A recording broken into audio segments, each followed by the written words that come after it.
Kathleen Mumma. I'm Madeline, Monaco. We're with Save Asbury's Waterfront. And what does Save Asbury Waterfront do? Our goal is to advocate for responsible and appropriate development along Asbury Park's waterfront. So we're looking to encourage development that will maximize social inclusion. We advocate for development that respects and adheres to current coastal development guidelines and practices. We want development that is respectful to wildlife habitat. And we want development in our city that's transparent.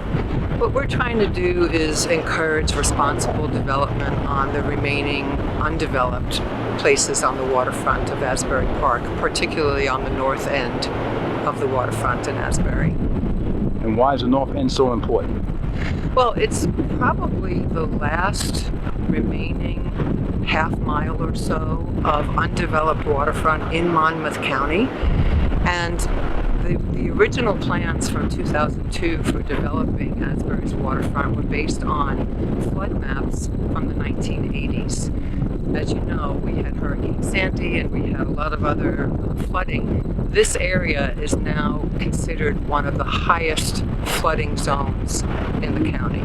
So it's a high area of flooding. I've even seen in a very mild nor'easter, I've seen the water come all the way up to the boardwalk. So you can imagine what's going to happen in a stronger nor'easter. Not even something like Sandy, but something like we might see in a particular winter. So you're like a social activist type of group, you would say, right? Yes, citizen-led and supported by a broad array of legislators, environmental and social justice activists, residents and visitors alike. So.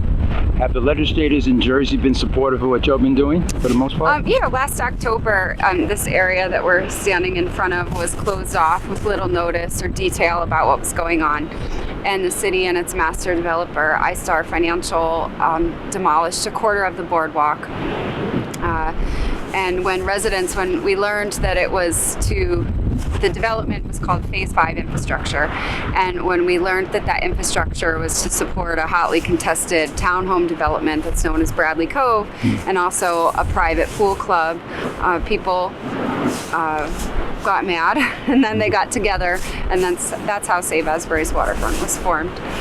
The city's governing body issued a cease and desist to iStar. They demanded that they stop the construction, and iStar complied with that order. After that, the city and the developer conducted a series of meetings and public feedback sessions where they gathered information about what it is that the public wants. And last spring, they unveiled a new plan for the North End, which we're very excited about. It restores public access and enhances public access. The boardwalk is going to be put back to its original footprint. The boardwalk will be connected then from its current end, which is at Deal Lake Drive. It will connect all the way to Lock Arbor via a smaller, narrower path, but still. The Fisherman's parking lot will be revamped with an environmentally friendly design, and our storm protections will also be enhanced due to that design and the enhancement of the dunes along the northern waterfront. Are we losing beach from the storms and the surge like we've been having lately? Or has more beach been lost every year? I can't tell you that if it's been lost every year, but I have seen erosion in the 3 years that I've lived here. Yes. And your organization, you're a 501c3 or you're just a public community? We are a grassroots community organization. We had about 6,000 people complete a survey at the end of last year. Everyone stating that they would prefer to see this area remain as perhaps a public park, something that everybody in the city can enjoy.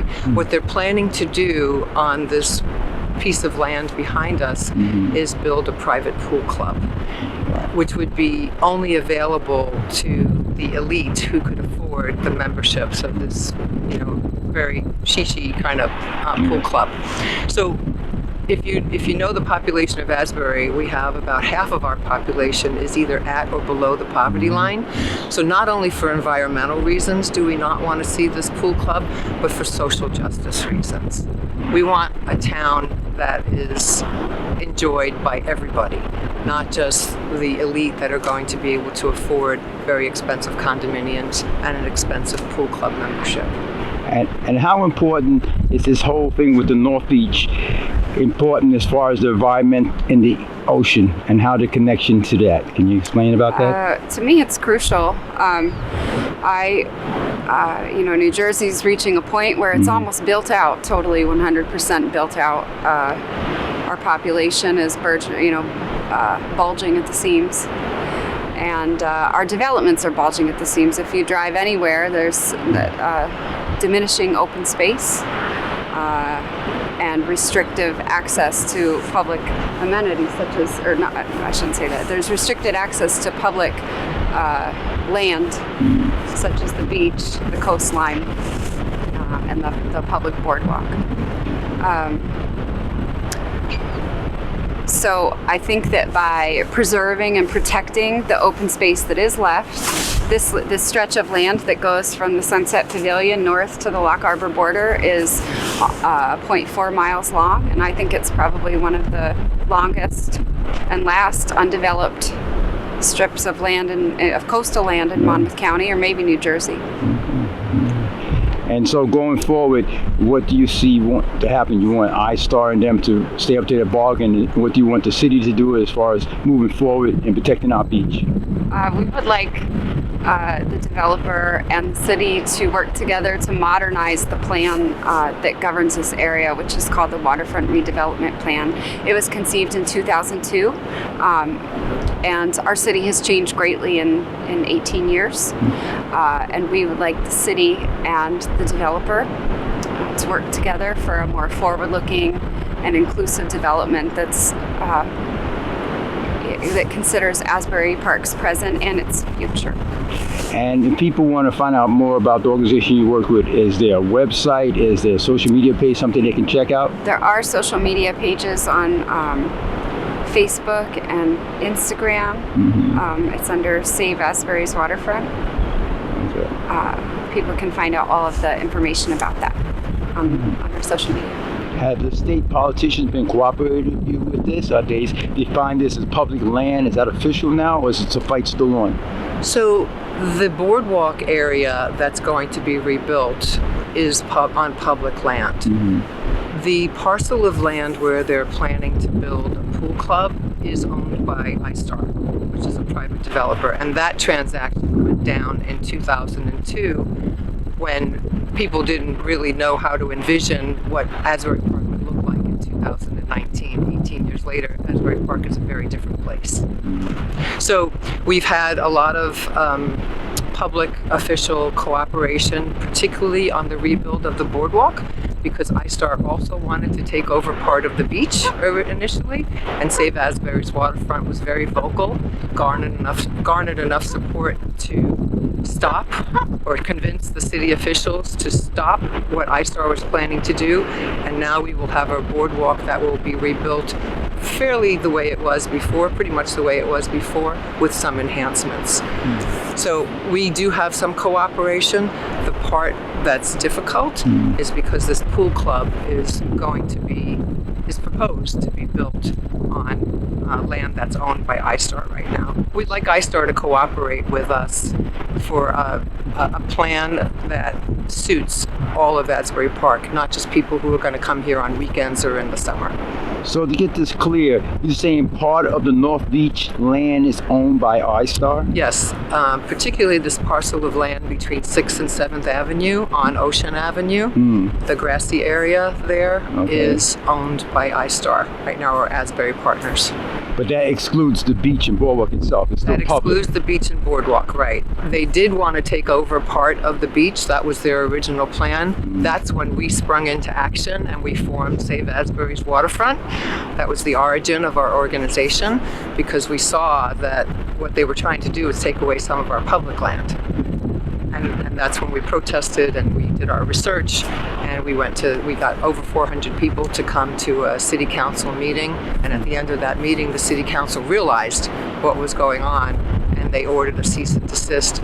They then put together some plans, some designs for a boardwalk that would be more suitable for Asbury Park, and that's why the boardwalk is now going to be rebuilt pretty much the way it was, with some additional enhancements, which we're very pleased. Yeah, that's good. Yeah. Good. Is there anything else you'd like to add before?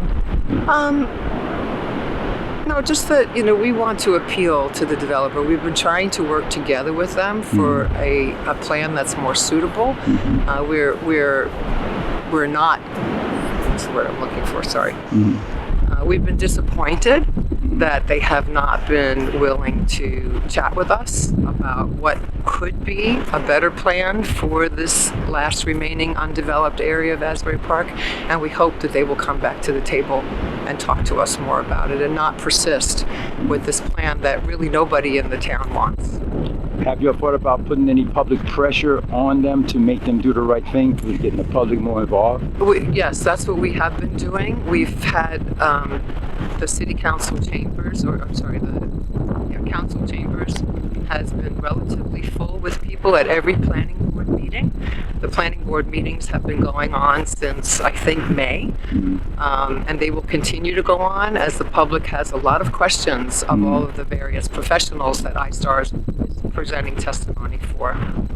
So yes, we continue to have outreach to the community, and I can tell you that I've been to every single one of the meetings for the planning board, and there has not been one person who has supported iStar's plan to build a private pool club. It's 2019. We've reached a tipping point or a critical mass of where soon we're not going to be able to roll back the problems that we've created with our culture of consumption and our culture of build everything and get everything and have everything now. We need to make different decisions, and those decisions can start with our own individual decisions, our own habits, and then they can expand into community habits, state and federal habits. But I think, really to help the beach and help preserve our natural resources, we can start at home. We can start making less trash, reducing our use or eliminating use of single-use plastics, buying less stuff, fixing what we have. And not building impervious surfaces. Yes. Sorry. Not building stuff in a fragile area that maybe we don't need right now. It's time to pause and reflect so that we can look forward. We want to encourage everybody to come out to the next planning board meeting where iStar will continue to discuss their proposed pool club. That meeting will be on December 9th at Council Chambers in Asbury Park. At what time? 7 p.m. till 10 p.m.